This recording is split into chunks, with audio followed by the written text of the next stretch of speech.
This episode deals with the treatment of women in Frankenstein. If you're not particularly familiar with the book, I would advise going back and listening to our episode, It's Alive. But if not, I hope you enjoy this episode. Thank you. Hey, Mackenzie. Who's Frankenstein? That's the green guy. He's a green guy? Yeah.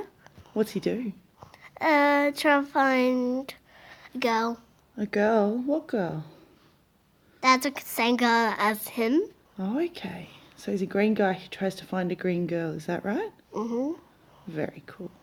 Thank you for talking to me about Frankenstein, Mackenzie. That's okay.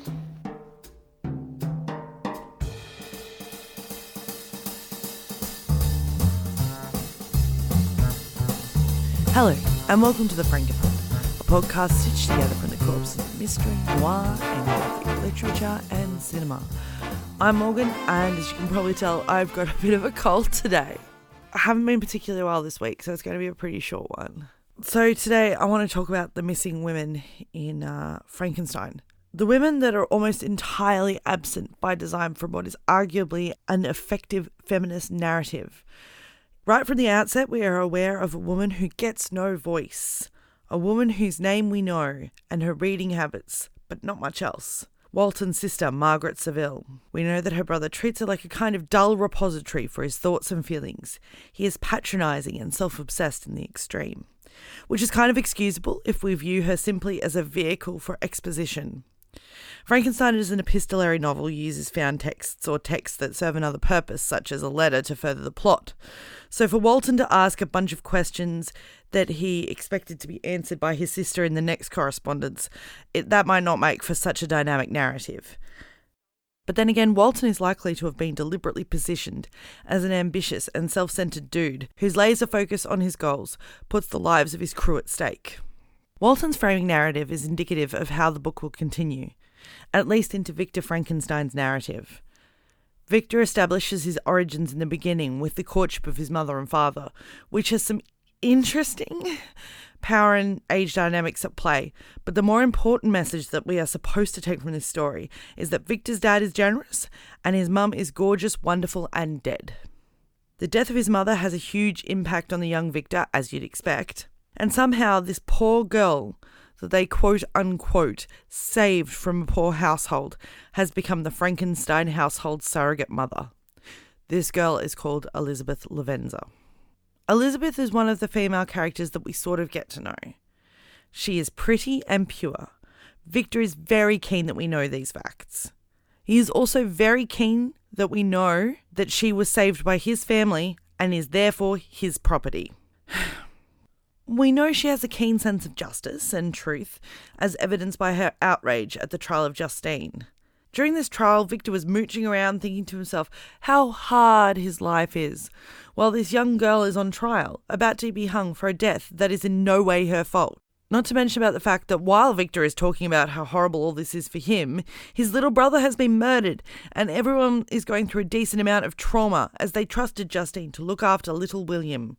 Elizabeth's role is basically to hold the family together and be pretty and pure and be totally deceived by Victor, who is so self-obsessed that he only sees danger posed to himself, even though the monster explicitly threatens the people he loves and says that he will be with him on his wedding night. But surely that could only mean Victor, never mind the other person who is there, who has done nothing to warrant the fate which is about to befall her. The monster literally kills Elizabeth before they can consummate their marriage, which has a series of readings about Victor's issues with women and sex that I don't really want to get into right now. Then we come to Justine. Poor, expendable Justine. She is introduced as a servant of the Frankensteins, which is apparently fine, because Victor says it's way better to be a servant in Geneva than England, and Justine, as a servant, is basically family anyway. But not so much like family that when the littlest Frankenstein is brutally murdered, people give her any sort of benefit of the doubt. Dad Frankenstein is pretty willing to believe that Justine essentially murdered little William Frankenstein for what Elizabeth describes as a bauble. Perhaps indicative of a more atheistic standpoint, Justine is also an example of a girl who puts her faith in God and is left hanging...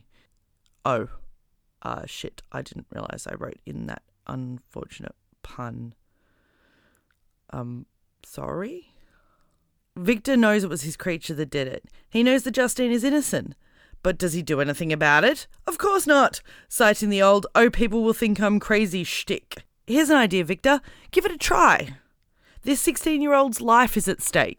But he doesn't, and Justine quietly goes to the gallows, another quiet victim of Victor's unique brand of bullshit. And then we come to the bride.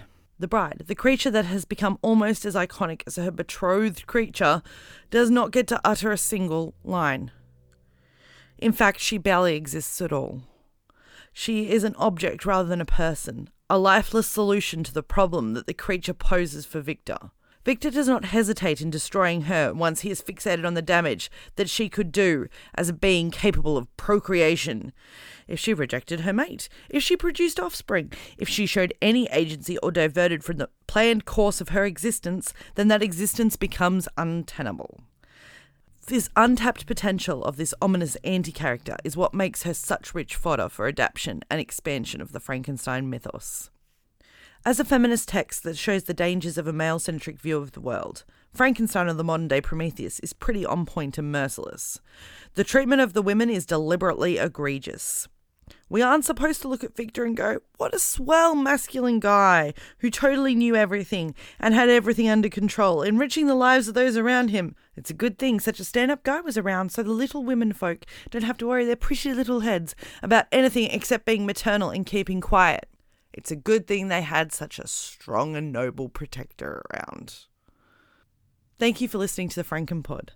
We'll be back next week with what I can only hope is a less rushed and snotty episode. This week I particularly need to shout out Mirth and Monsters and the Brook Reading Club. My kids are hooked on Mirth and Monsters, and it is a really awesome podcast for the big and little monsters of life.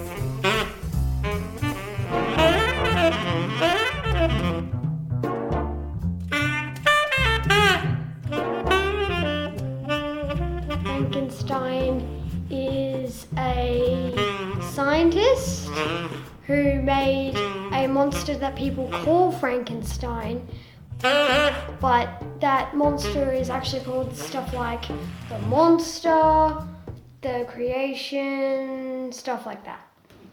And it never really had a name.